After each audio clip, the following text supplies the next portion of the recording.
Hey everyone, and welcome back to the Kalimdor Cup. Today I'm going to explain the techniques I used to hit gold on my first runs through these races. Hopefully they haven't changed the courses too much. So let's head down to the Ngoro Crater Circuit and begin with the normal course. I'll note that this zone seems to lag a little bit more if it's full of people. So a pair of surge forwards to get going fast. Take advantage of this opportunity to coast a little bit. Now aim low so that you can skyward steeply and get a little bit extra speed. Try not to hit vigor as you're approaching those boosts. If you hit them too close together, you'll only gain the benefit of the first one. It won't absolutely kill your time, as you'll see when I hit gold here, but it's helpful. What's more important for the normal course is avoiding the obstacles and just to keep moving. Spend vigor here. You don't need to hold off for as long as I did.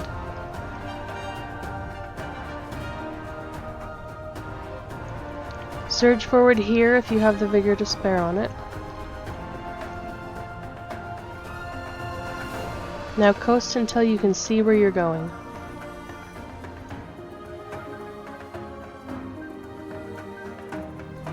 A little more coasting.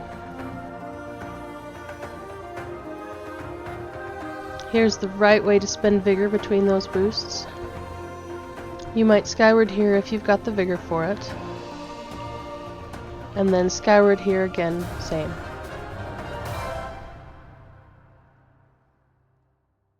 Now it's time to look at the advanced course. This one took me probably an hour, spread out over a couple different days. I recommend you do it when there aren't a lot of people in the zone. It just seems laggier than most.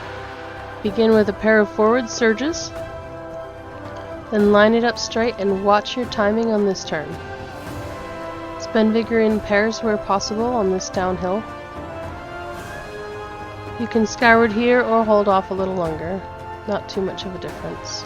This may take you a lot of practice. If you have to run it through several times, make sure that you're resting your wrists in between, that you have proper posture. And if anything starts hurting, quit racing immediately and take a break. Now make sure the skyward is nice and steep. Watch the palm trees. Surge forward through these and then skyward. Spend in pairs while you can see where you're going. Hit the skyward a little sooner if you've got the vigor. I like to skyward here, just make sure you drop low first. Now get over that ridge and then it's sort of smooth sailing for a little while. There's no need to skyward there, that should have been a forward surge. Hold on to this vigor until you know you'll be able to spend twice in a row.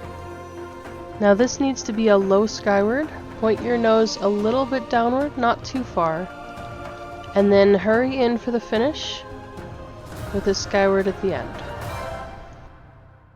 The reverse course is another one that gave me trouble. Again, try to do this one when the server is empty, or turn down your graphics settings if necessary. Now watch this very closely. First I'm aiming for the top of this ring and the side of this one. That's the only way I've found that will get your rhythm right for this next little bit. Now keep your speed up, and then this skyward you need to save to the last minute and go as steeply as possible. Again, you should aim for the edges of the rings in most of these cases. It will save you just a fraction of a second every time, but it accumulates pretty quickly. Forward surge through there. Do not be tempted to skyward until this right here. Make it a low skyward so that you're not going too steep. And that is the trickiest part of this race as far as timing goes. The rest will be obstacles. Skyward through there. If you can't make it through on a single skyward, then you're not going fast enough.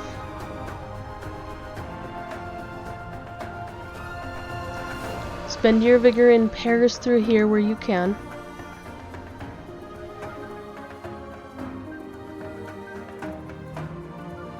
Watch these trees. And now we're going to do another low skyward, up right between the dinosaur and that pillar. And now just speed on towards the end as fast as you can make it.